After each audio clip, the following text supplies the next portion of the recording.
un homme marié couche avec sa propre épouse par la voie vaginale, qu'il couche avec elle par la voie anale, il n'y a pas un péché, il n'y a pas une disposition légale, il n'y a pas un verset biblique qui l'interdit, ce n'est pas un péché. Vous voulez pratiquer les rapports sexuels dans l'anis au lieu de le pratiquer là où Dieu l'a conçu. Ce n'est pas un péché. Je vous pose la question. Quand vous êtes pendant les moments des rapports sexuels avec votre épouse et que vous prenez votre doigt, vous mettez dans le vagin de votre épouse, est-ce que le doigt a été destiné pour toucher le vagin de la femme? Le problème c'est que, parce que moi je ne comprends pas. Vous savez, il y a des choses qui ne sont pas un péché, mais ce n'est pas bon de faire.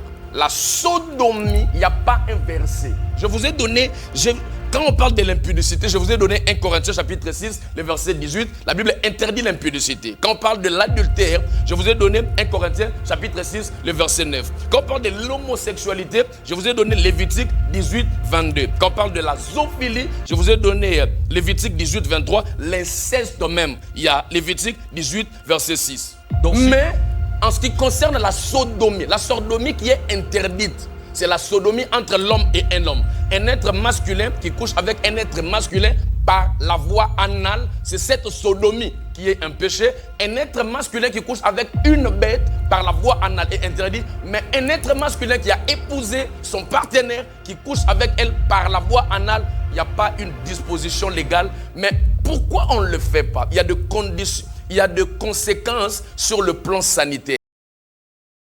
Que la sexualité avant le mariage peut renforcer une relation, tandis que d'autres estiment que le mariage doit être basé sur le fondement non sexuel, tel que la complicité émotionnelle, y compris également le valeur à partager. Vous allez comprendre tout de suite que la sexualité avant le mariage est un sujet qui suscite plusieurs débats de gauche à droite, y compris du côté traditionnel ainsi que dans le christianisme. Voilà pourquoi sur ce plateau, je ne suis pas seul.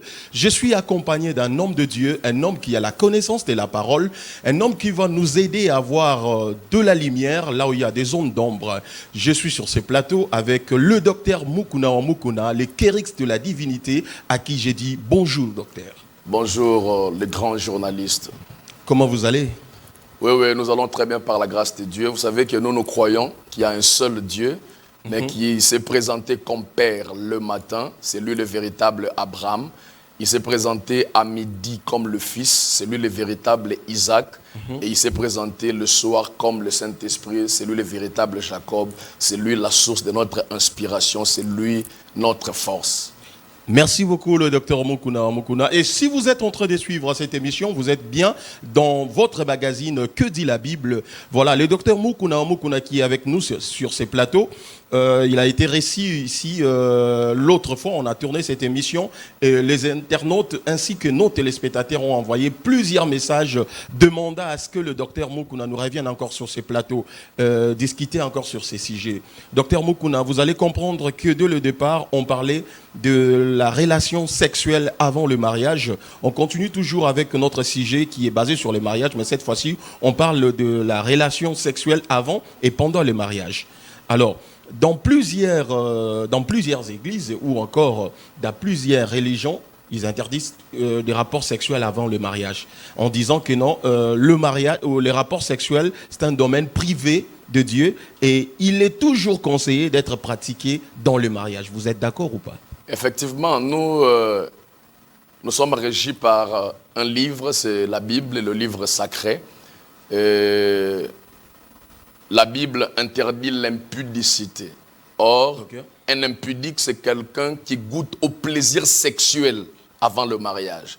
Toute personne qui n'est pas encore mariée, mais qui goûte déjà au plaisir sexuel, c'est celui qui est appelé un impudique. Et la Bible dit que fouiller l'impudicité, c'est dans 1 Corinthiens chapitre 6, verset 18. L'apôtre Paul est radical quand il s'adresse à l'église de Corinthe, parce que l'église de Corinthe était une église où il y avait beaucoup de faiblesses. Les gens aimaient l'ivrognerie, il y avait des groupuscules, jusqu'au point où il y avait un frère qui était responsable, mais qui couchait avec la femme de son père. Un responsable dans l'église, un ouvrier, un serviteur de Dieu, mais qui couchait avec la femme de son père. Et quand l'apôtre Paul parle, il dit « fouillez l'impudicité », parce que l'impudicité n'est pas une bonne chose, c'est un péché. On est contre le rapport sexuel avant le mariage. Alors, le docteur Mukuna, je voulais savoir, parce qu'il y a c'est un sujet qui suscite vraiment beaucoup de débats. On a eu à avoir des messages venant de partout. Il y a d'autres personnes qui disent que non, voilà, le rapport sexuel avant le mariage peut aussi renforcer le côté émotionnel. Et puis, ça peut aussi renforcer l'union de deux personnes avant le mariage. Êtes-vous d'accord avec ça?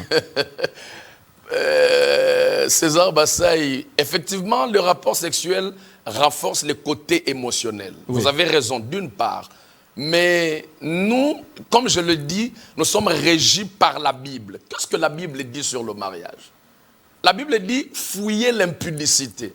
Entre aller en enfer et vivre une bonne vie sexuelle ici sur terre, qu'est-ce qui est plus important? Je préfère aller au ciel, même si je ne vivrai pas une vie très heureuse ici sur terre, mais que j'aille au ciel. C'est ce qui est privilégié. Par là, vous voulez souligner que les gens qui font les rapports sexuels avant le mariage, ils iront en enfer. Effectivement. Mais pourquoi? Parce que la Bible dit il n'y a qu'un seul péché que Dieu ne pardonne pas, c'est le blasphème. Mais quand vous faites le rapport sexuel avant le mariage, pourquoi vous irez en enfer? Mais si vous faites le péché, si vous vivez dans l'impudicité, vous venez de connaître une fille sexuellement avant le mariage et que vous n'avez pas l'occasion de vous repentir et que vous mourrez, vous allez en enfer. Mais de même, quand vous venez peut-être d'injurier une personne et que vous n'avez pas eu le temps de vous repentir, vous irez en enfer. Je condamne le tout. Je ne suis pas pour les mensonges, je ne suis pas pour les injures. Que ça soit la Bible dit, l'apôtre Paul dit ceci. Il dit dans 1 Corinthiens chapitre 6, le verset 9, il dit les impudiques, les adultères, les idolâtres, les voleurs, le méchant, les cupides, il les met tous dans le même lot. Il dit ils n'hériteront pas le royaume des cieux. De la même manière, le vol peut amener en enfer. De la même manière, l'impudicité, l'adultère, l'homosexualité et autres maux peuvent aussi amener en enfer. Donc, on est contre les relations sexuelles avant le mariage parce que c'est un péché, c'est l'impudicité. Merci beaucoup, le docteur Mukuna. Je vous signale que c'est un docteur de la parole de Dieu. On a fait appel à lui pour avoir un peu de l'éclaircissement ou encore la lumière là où il y a les zones d'ombre. Alors, docteur Mukuna, on a un cas. On a un cas à ce qui concerne le rapport sexuel avant le mariage ou encore pendant les mariages. Alors, il y a un frère qui nous a écrit. Il nous a écrit qu'il vient de se marier il y a de cela 2 mois. Mais seulement, il a respecté ce que dit la Bible, de ne pas avoir des rapports sexuels avant le mariage. Il a comme ça épousé une sœur de l'église. J'éteins le nom de l'église. Ah ouais. Mais seulement, aujourd'hui, à la maison, ça fait 2 mois et le frère ne s'est pas s'y retrouver. Il ne s'est pas s'y retrouver parce qu'il se retrouve, permettez le terme, il s'est dit qu'il se retrouve comme un stylo, nakati à tonneau. Ça veut dire la serre est pourrie, en fait. La serre a des capacités énormes au niveau sexuel et le frère n'arrive pas à s'y retrouver. Et il se pose la question à savoir, s'il avait eu le temps de goûter à ça avant le mariage, il n'aura pas pu peut-être épouser la serre. Mais maintenant qu'il a déjà épousé la serre, il ne sait plus comment s'en sortir. Qu'est-ce que vous allez à dire par là? Vous savez, quand vous lisez l'épître de Paul aux Corinthiens, chapitre 12, l'apôtre Paul énumère les dons du Saint-Esprit. Les dons de prophétie, les dons de parole de connaissance, les dons de discernement des esprits, les dons de parole de sagesse, la diversité des langues, l'interprétation des langues, les dons de foi, les dons de guérison, les dons de miracles. Donc parmi ces 9 dons, il y a le don de discernement des esprits.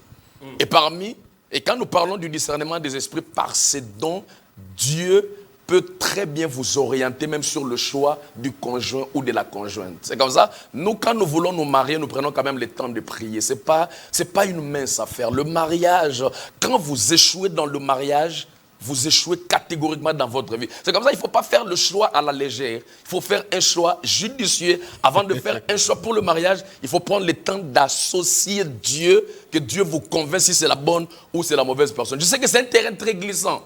C'est un terrain très glissant. Vous voyez un peu le monsieur, il voulait un partenaire, une partenaire qui pouvait être compatible avec lui sexuellement, mais il se retrouve que par rapport à la vie sexuelle, il y a un problème d'incompatibilité. Il ne sait pas, mais moi je vais lui dire, la seule raison pour laquelle on doit divorcer, c'est l'infidélité. Si la femme n'est pas infidèle, même si vous vous rendez compte que vous devenez comme les tuyaux, un tuyau, je ne sais pas, comme vient de le dire le journaliste, mais aussi longtemps que la femme n'a pas commis l'adultère, rester ensemble, qu'elle vous supporte, que vous la supportiez aussi. Messieurs, vous êtes en train de nous suivre. Le docteur Moukouna dit, aussi longtemps que la femme n'est pas infidèle, ne la quitte pas. Il y a des solutions que vous pouvez trouver au niveau de la médecine également. Vous pouvez trouver des solutions pour votre cas. Alors, docteur Moukouna, je vous ai entendu tout de suite parler de la prière. Vous avez dit, si vous voulez vous marier, il faut associer Dieu dans ça. Ça veut dire prier et demander à Dieu de vous donner la femme qu'il vous faut. Mais il n'y a pas longtemps, je suis tombé sur une vidéo de l'homme de Dieu, le pasteur Marcelo Tounassi, qui disait, on ne se marie pas pour faire, je ne sais pas moi, une église de réveil. Et puis il a bien souligné que si une personne ne te plaît pas sexuellement, il ne faut pas la marier. Comment on peut savoir que cette personne me plaît sexuellement au moment où je ne goûte pas à ça? J'aimerais que vous me compreniez très bien. Je n'ai pas dit qu'il faut trouver une fille qui a le don de prophétie.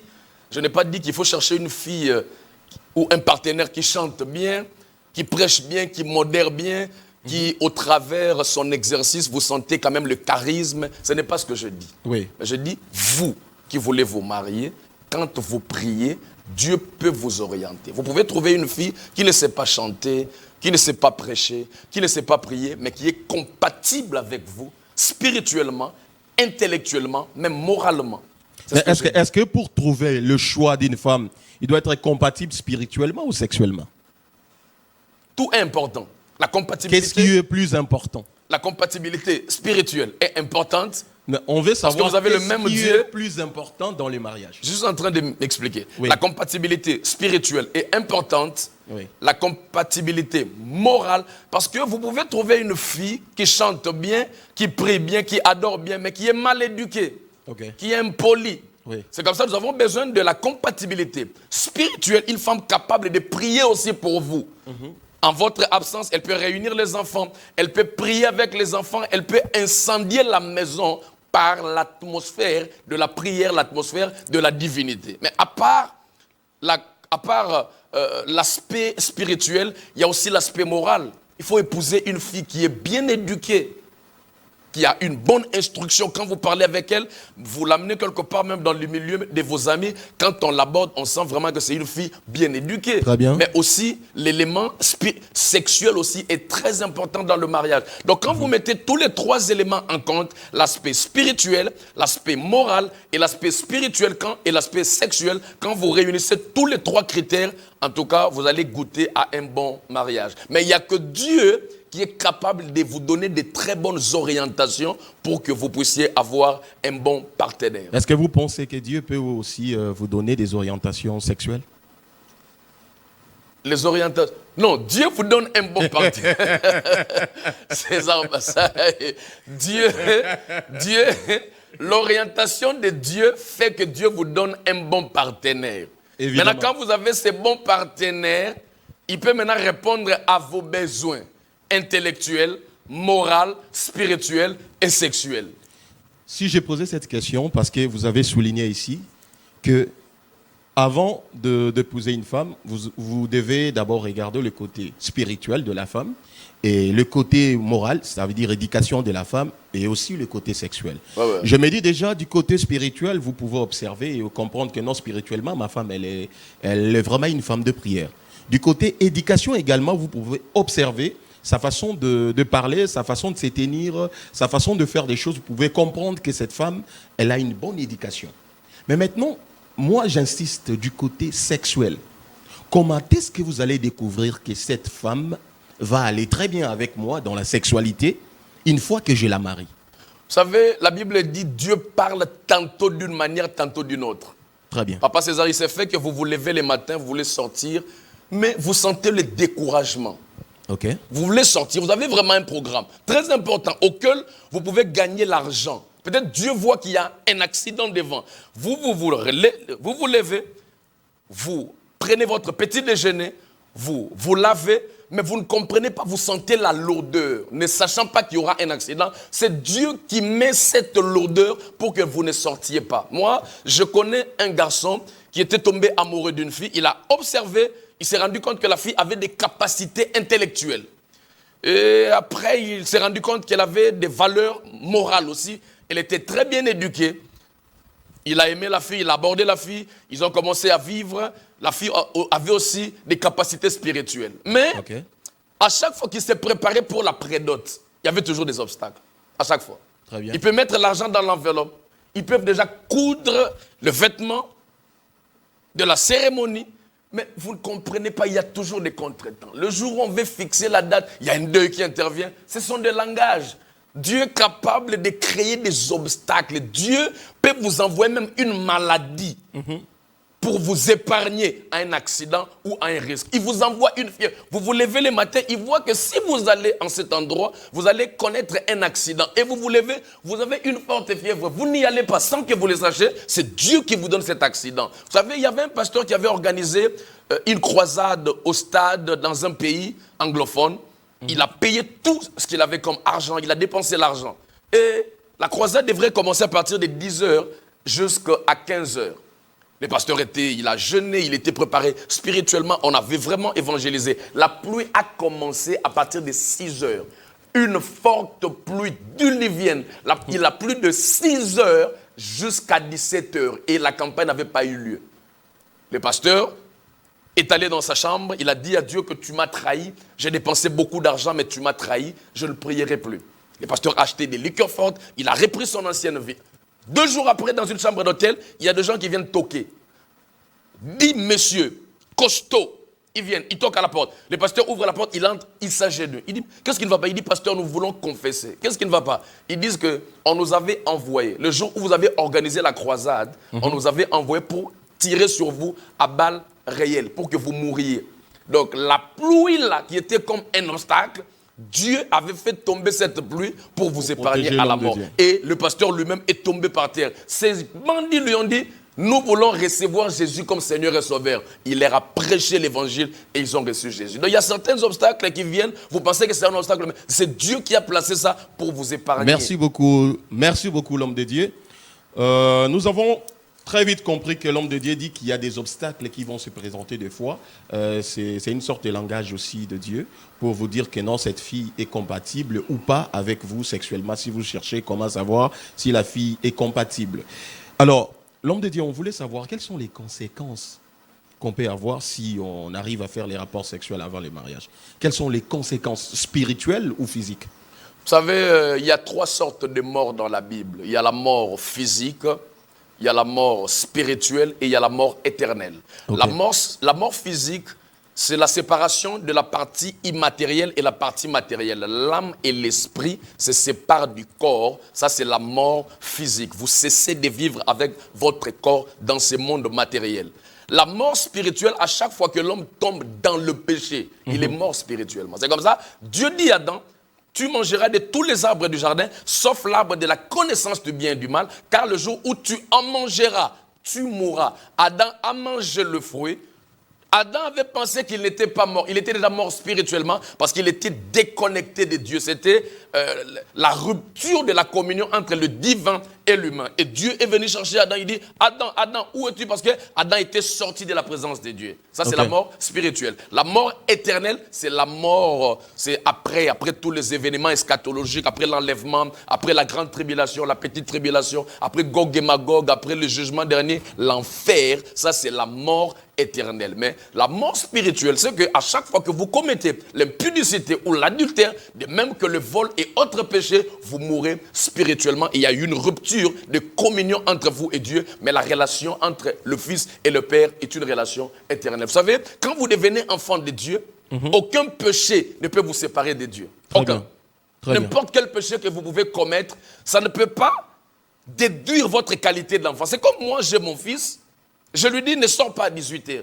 Et il sort à 18h, il va découcher, il rentre le matin. Est-ce qu'il perd sa qualité d'être mon enfant? Non. La relation de paternité qui me lie à mon enfant ne peut pas être déduite. Il est mon enfant, mais il y a peut-être un problème de rupture de communion, pas de relation. Quand on est enfant de Dieu, on l'est pour toujours. Mais quand on commet le péché, il y a une rupture de communion entre nous et notre Père.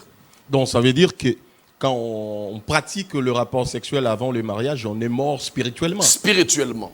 Mais ta relation avec Dieu. Oui, Dieu reste notre Père. Je vous ai dit, Dieu reste notre Père. Vous savez, l'enfant prodigue... Et par là, avant d'évoluer par là, moi je voulais comprendre. Qu'est-ce qui est plus important entre la relation avec Dieu ou la mort spirituelle? La relation et la communion. Ok. La relation et la communion. En fait, je suis là, j'ai beaucoup d'argent, j'ai 5 enfants. Oui. Je vais léguer mon héritage à mes enfants. Je leur dis, marchez comme ça, marchez comme ça, marchez comme ça. 2 d'entre mes enfants n'obéissent pas à ma parole. Je prends mon héritage, je lègue à 3 enfants. Le 2 là sont mes fils. De même que le 3. Mais comme ils ne sont pas en communion avec moi, quand je lègue l'héritage, ce sont les 3 qui obéissent à mes commandements, qui bénéficient de l'héritage, et le 2 n'en bénéficie pas. C'est ça le problème. Les 2 sont d'abord en relation avec moi, ils sont aussi en communion. Les 3 plutôt. Mais les 2 sont seulement en relation, mais ils perdent la communion. Merci beaucoup l'homme de Dieu. Si je vous ai posé cette question, parce que derrière la question, il y a encore une question qui est plus importante qu'on voulait savoir. Parce qu'aujourd'hui, d'après les statistiques qu'on a pu faire, je prends la ville de Kinshasa. Sur 100% de filles, on a au moins plus de 90%, ou encore je peux dire plus de 80% de filles qui ne sont plus vierges.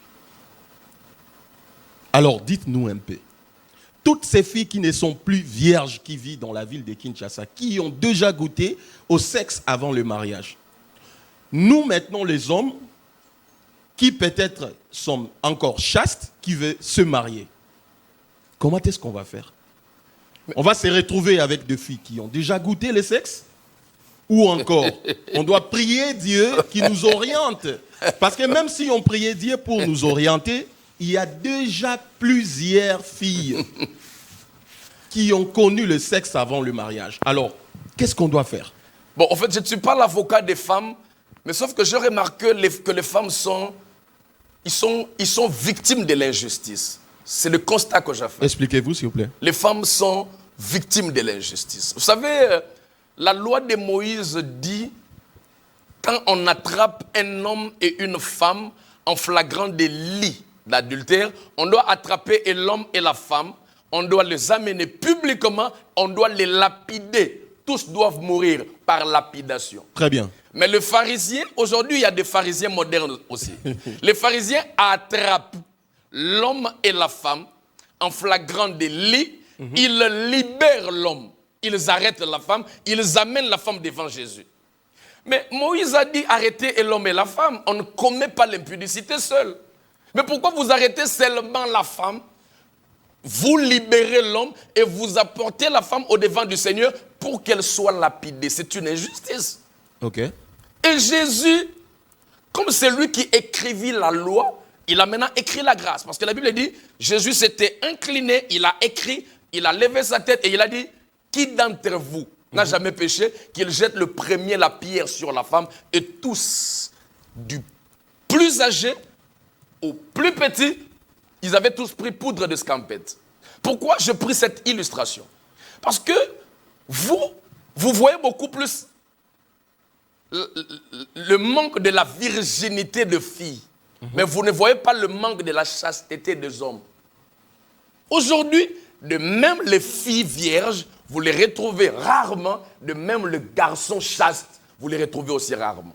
Ok. À partir de 15 ans déjà, tous ces garçons que vous voyez, à partir de 15 ans, la plupart d'entre eux, à 90%, ils sont plus chastes. Donc vous voyez un peu que... Que faire maintenant? Dans cette situation, que faire? Mais nous sommes dans un monde où les garçons ne sont pas chastes, les filles ne sont pas vierges. Il faut demander seulement l'orientation du Seigneur. Avec notre intelligence, on ne saura pas. La Bible dit, ce n'est ni par ma force, ni par ma puissance, mais c'est par son esprit. Comme nous sommes dans un environnement malsain, parce que l'environnement dans lequel nos parents avaient grandi à l'époque, les hommes étaient chastes, même jusqu'à 20 ans, même jusqu'à 25 ans. Les filles étaient vierges jusqu'à 20 ans, jusqu'à 25 ans. L'environnement dans lequel nous vivons aujourd'hui, pour trouver une fille de 15 ans vierge ou un garçon de 15 ans chaste, c'est tellement difficile que nous autres, nous nous abandonnons seulement au Seigneur pour nous orienter pour le mariage. Par là, moi, je voulais savoir, du fait qu'on n'a plus vraiment de filles vierges, ou encore on n'a plus aussi des garçons chastes, est-ce qu'il est maintenant possible qu'on puisse goûter au rapport sexuel avant le mariage? Parce qu'on a déjà connu le sexe. Maintenant que je ne suis pas chaste, maintenant que la fille n'est pas vierge, on veut se marier. est-ce qu'il nous est permis maintenant de nous checker un peu, de savoir si on est compatible? Parce que je ne suis pas chaste, elle n'est pas vierge. Vous savez, quand vous lisez la Bible au temps de Noé, la Bible dit tout ce qui se passa au temps de Noé, c'est ce que nous verrons aussi au temps du Fils de l'homme. Et quand on parle du Fils de l'homme, on parle de Jésus. Okay. Au temps de Noé, il y avait tellement le péché. Le péché avait atteint son paroxysme. Le péché avait atteint son summum, son apothéose, le point le plus culminant, jusqu'au point où Dieu s'est repenti d'avoir créé l'homme. Très bien. Dieu s'est repenti. Est-ce que papa César, vous vous imaginez un peu que Dieu envoie les anges en mission ici sur terre et les anges sont séduits par les filles des hommes. Les anges vont coucher avec les filles des hommes. Les anges deviennent des êtres terrestres. Ils ont abandonné le trône.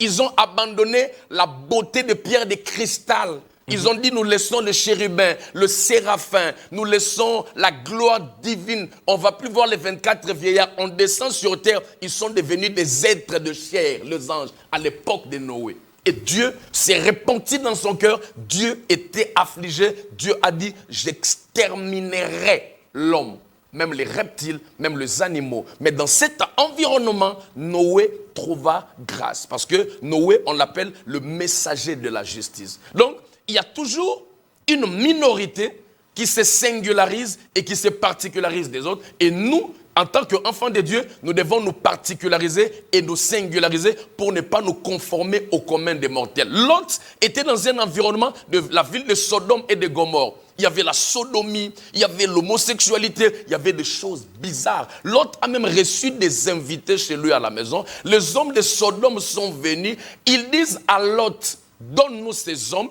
Nous voulons les prendre par force. Donc, les gens de Sodome, tellement ils étaient habitués à l'immoralité, ils sont venus, ils avaient l'intention de prendre, de violer des hommes. Ça veut dire l'homosexualité. L'autre est sorti, il leur a dit, prenez même mes filles vierges. Un papa qui vous dit, à la place de prendre mes invités qui sont des êtres masculins, prenez même mes filles vierges. Mais les gens de Sodome ont dit, nous n'avons pas besoin de filles vierges, nous voulons seulement coucher avec ces hommes. Mais Dieu avait fait un miracle, ces hommes étaient partis. Qui dit, ils étaient partis. Donc, nous devons nous singulariser comme Lot, comme Noé, dans un environnement qui est hostile. Merci beaucoup, le docteur Mukuna. Nous vous signalons que vous êtes en train de suivre l'émission Qui dit la Bible. Dans cette émission, on parle de tout, mais sauf que on essaie un peu de tirer des traits dans la Bible par rapport au sujet ou soit en réalité qui passe dans notre société. Voilà, vous avez parlé de sodomie, ça fait aussi partie de ce qu'on va parler dans cette émission, parce qu'il y a des relations sexuelles aussi qui, entre parenthèses, est appelée sodomie. On va parler aussi de ça, et c'est d'ailleurs dans ça qu'on va aller tout de suite, parce que on a vite compris que les relations avant le mariage, les relations sexuelles avant le mariage, c'est pas permis dans la Bible. Et vous êtes enfant de Dieu, vous êtes en train de nous suivre à la maison. L'homme de Dieu, docteur Mukuna, le kérix de la divinité, vient de nous faire comprendre que les relations sexuelles avant le mariage est strictement interdite dans la Bible. Donc, n'osez pas, même si vous êtes vierge ou vous n'êtes pas vierge, même si vous êtes chaste ou pas chaste, les relations sexuelles avant le mariage est strictement interdite. Alors, docteur Mukuna, on voulait aussi parler un tout petit peu.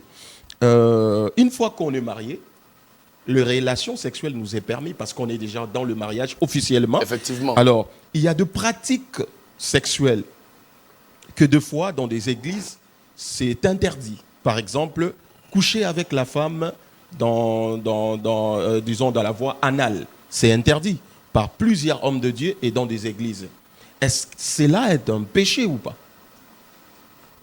D'abord, en fait, il faut mieux expliquer le concept. Quand on parle de la sodomie, ce sont des rapports sexuels par la voie anale. C'est comme ça qu'on parle du coït anal. Okay. Maintenant, quand un homme qui est célibataire couche avec un autre homme qui est célibataire, la sodomie prend la forme de l'impudicité. Okay. Et comme l'impudicité est interdite dans la Bible, cette sodomie est un péché. Okay. Un homme qui couche avec une bête, quand on couche avec une bête, on appelle ça la zoophilie. Maintenant, quand un homme prend une bête par la voie anale, cette sodomie prend l'aspect de la zoophilie, c'est un péché et ce n'est pas admis. Par exemple, Lévitique chapitre 18, le verset 23, la Bible dit que personne ne s'approche d'une bête, que personne ne couche avec une bête. Ça, c'est la zoophilie. Lévitique chapitre 18, le verset 22, la Bible dit qu'un homme ne puisse pas coucher avec un homme. C'est l'homosexualité. Une femme qui couche avec une femme, ce sont des lesbiennes. Un homme qui couche avec un homme, ce sont des pédés. C'est l'homosexualité. Donc, ce n'est pas permis dans la Bible. Mais quand un homme marié couche avec sa propre épouse, elle a versé la dot, c'est son épouse, qu'il couche avec elle par la voie vaginale, qu'il couche avec elle par la voie anale, il n'y a pas un péché, il n'y a pas une disposition légale, il n'y a pas un verset biblique qui l'interdit, ce n'est pas un péché. Là, ça choque. Hein? Là, ça va choquer les gens à la maison. Quand un homme marié couche avec sa femme par la voie anale, ce n'est pas un péché. Il n'y a pas de verset dans la Bible. Mais même s'il n'y a pas de verset dans la Bible, mais Dieu a créé l'homme. Il a créé la femme. Dans l'homme, permettez le terme, il a mis le pénis. C'est pour utiliser. Et dans la femme, il a également mis le vagin. Mais Dieu qui a conçu la femme, qui a créé plutôt la femme avec un vagin, là où on peut faire les rapports sexuels, et l'anis, là où on peut, utilisé pour des déchets, vous voulez pratiquer les rapports sexuels dans l'anis au lieu de le pratiquer là où Dieu l'a conçu. Ce n'est pas un péché. Je vous pose la question. Quand vous êtes pendant les moments des rapports sexuels avec votre épouse et que vous prenez votre doigt, vous mettez dans le vagin de votre épouse, est-ce que le doigt a été destiné pour toucher le vagin de la femme? La main a été faite, c'est pour manger, c'est pour travailler. Mais comment pendant les moments sexuels, vous prenez vos doigts, vous les mettez dans les vagins de la femme? Donc, les doigts qui entrent dans le vagin, le doigt se retrouve dans l'endroit destiné au sexe, le vagin. Mais pourquoi le doigt ne doit pas toucher le droit? Parce que... écoutez, quand on parle de sexe, pendant les rapports sexuels, il y a les caresses. Ce n'est pas un problème. Le bras, ma main peut caresser ma femme, ce n'est pas un problème. Mais quand ma main quitte le point approprié pour aller au point non approprié, ça devient un problème. Ça veut dire, je me retrouve à toucher l'anus de ma femme. Ce n'est pas l'endroit approprié pour les sexes. C'est sur base de quelle loi, quand la main touche l'anus, ce n'est pas un point approprié, mais quand la main touche le vagin, c'est un point approprié. C'est sur base de quelle loi? Le Créateur a créé le sexe. Qu'est-ce que le Créateur a dit dans sa parole? Le problème, c'est que, parce que moi, je ne comprends pas. Vous savez, il y a des choses qui ne sont pas un péché, mais ce n'est pas bon de faire. Donc ça veut dire que ce n'est pas bon de faire, mais ce n'est pas un péché. Ce n'est pas un péché. Regardez. Mais ce qui n'est pas bon, c'est un péché. Non. Non, attends, fumer, c'est un péché? Non. Tout ce qui n'est pas bon n'est pas forcément un péché. Non. Il y a des choses qui sont mauvaises. Fumer, c'est un péché. Là, nous allons sortir du contexte de la sexualité. Moi, je veux savoir, parce que moi, je sais que ce qui n'est pas bon, c'est un péché. L'apôtre Paul dit dans 1 Corinthiens chapitre 6, le verset 12, il dit « Tout m'est permis, mais tout n'est pas utile ». Ça veut dire, il y a certaines choses que je peux faire, ce n'est pas un péché, mais ce n'est pas utile pour moi de le faire. D'accord. La sodomie, il n'y a pas un verset. Je vous ai donné, quand on parle de l'impudicité, je vous ai donné 1 Corinthiens chapitre 6, le verset 18. La Bible interdit l'impudicité. Quand on parle de l'adultère, je vous ai donné 1 Corinthiens chapitre 6, le verset 9. Quand on parle de l'homosexualité, je vous ai donné Lévitique 18, 22. Quand on parle de la zoophilie, je vous ai donné Lévitique 18, 23. L'inceste même, il y a Lévitique 18, verset 6. Donc, mais en ce qui concerne la sodomie qui est interdite, c'est la sodomie entre l'homme et un homme. Un être masculin qui couche avec un être masculin par la voie anale, c'est cette sodomie qui est un péché. Un être masculin qui couche avec une bête par la voie anale est interdit. Mais un être masculin qui a épousé son partenaire, qui couche avec elle par la voie anale, il n'y a pas une disposition légale. Mais pourquoi on ne le fait pas? Il y a des conditions. il y a des conséquences sur le plan sanitaire. Moi, j'interdis aux gens de pratiquer la sodomie, non pas parce que c'est un péché, mais parce qu'il y a des conséquences sur le plan sanitaire. Parce que, vous savez, le sperme de l'homme peut aller dans l'anus, ça peut créer de maladies. Vous pouvez mourir physiquement, mais spirituellement, même si vous venez de commettre la sodomie tout à l'heure avec votre épouse et que vous mourrez sur le lit, vous allez au ciel. Pasteur, le docteur Mukuna Wamukuna, vous choquez beaucoup de téléspectateurs à la maison. Il y a des gens qui se posent déjà des questions si vous êtes un homme de Dieu, en disant que même quand vous couchez avec votre femme, dont la voie anale, ce n'est pas un péché, c'est terrible.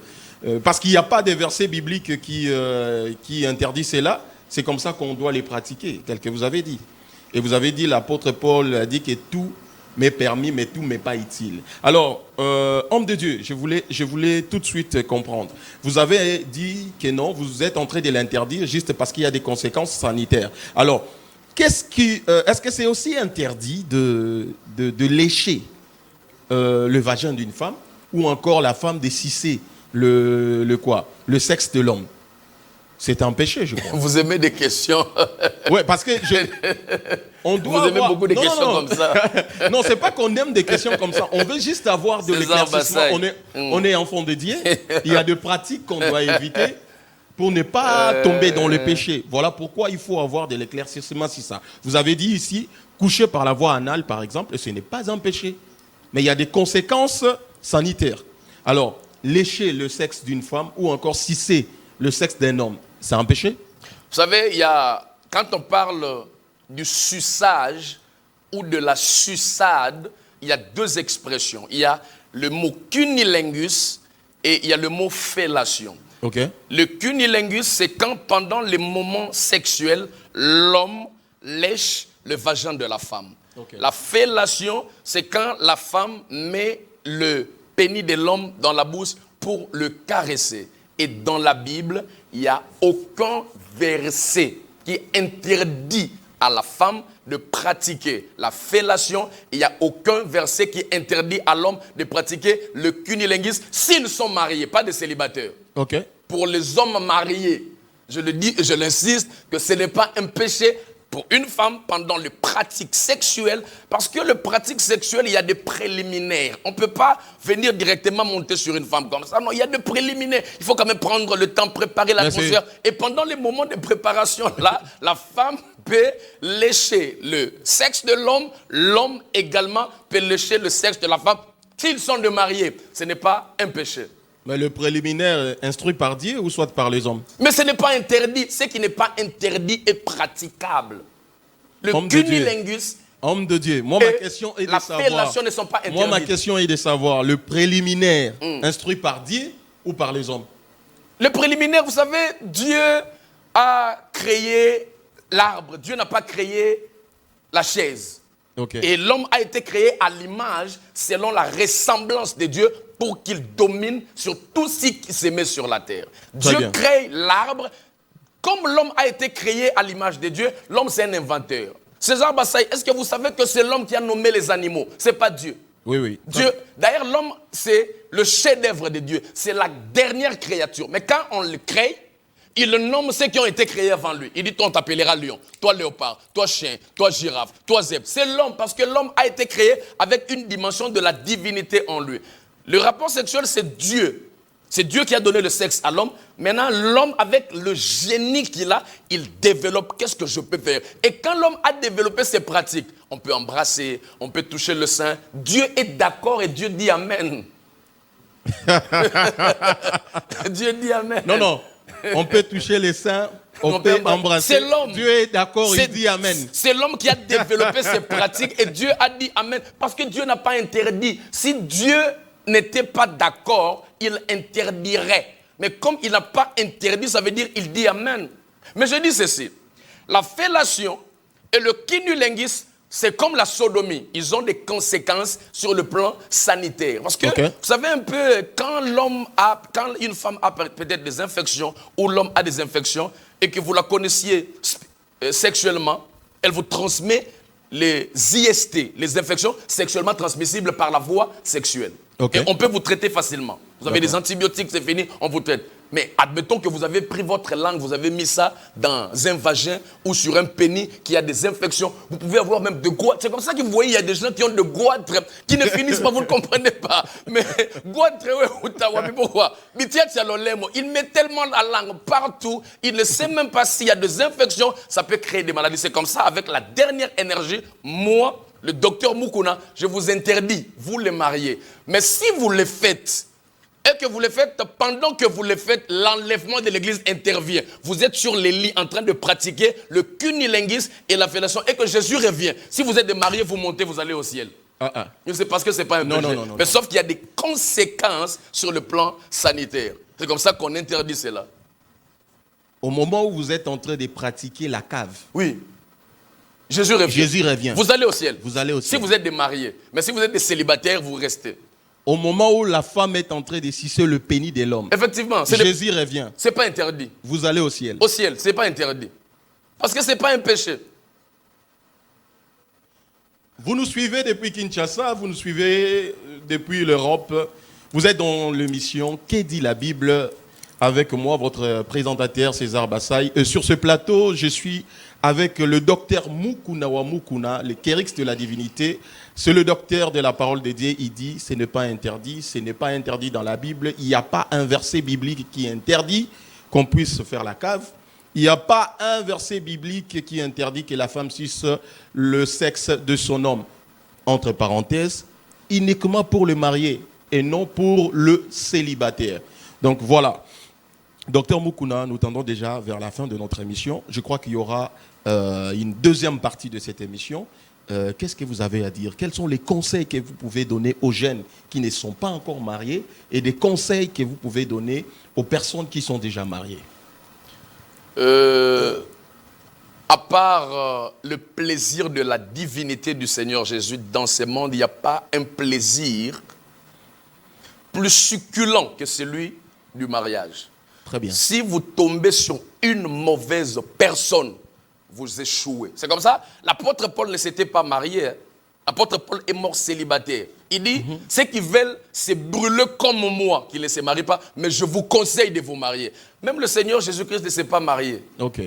Il ne s'est pas marié. Le mariage, quand vous avez une femme, vous trouvez une aide simple. C'est comme ça la Bible dit, il n'est pas bon. Dieu s'était rendu compte que toutes les créatures faites à la création étaient 2 à 2. Il y avait le lion, il y avait la lionne, le chien, la chienne, le chat, la chatte. Mais Dieu s'était rendu compte que l'homme était singleton. Il dit, il n'est pas bon. Parce que l'homme n'était pas bon d'être seul. Il dit, je lui ferai une aide semblable. La femme est une aide semblable. Quand elle vient, elle vous allège plusieurs tâches. Elle peut vous conseiller, elle peut vous réconforter. Il y a des moments où vous êtes face à des difficultés dans la vie, mais il y a seulement une seule personne à côté de vous qui vous dit « Non, soyez fort, Dieu est avec vous, Dieu vous donnera la force. » Donc prenez vraiment le temps avant de faire le choix du partenaire, le choix de la conjointe. Il ne faut pas faire un choix à la légère. Quand vous avez un bon partenaire, vous réussissez 80% dans votre vie. C'est comme ça, Salomon dit, celui qui trouve une femme trouve le bonheur, mais sa phrase était codée. Il faut l'expliciter. C'est celui qui trouve une bonne femme qui trouve le bonheur. Celui qui trouve une mauvaise femme trouve le malheur. Celui qui trouve une bonne femme trouve le bonheur. Alors, prenez le temps, concentrez-vous beaucoup plus dans la prière. Demandez à Dieu parce que la Bible dit également, fais de l'Éternel tes délices, il te donnera ce que ton cœur désire. Alors comme ça, nous disons déjà au revoir à vous qui êtes en train de nous suivre de partout. Allez sur notre page, sur notre chaîne YouTube qui est Congo Acti ou encore Actu Congo. Vous allez voir notre émission qui est Qu'est dit la Bible.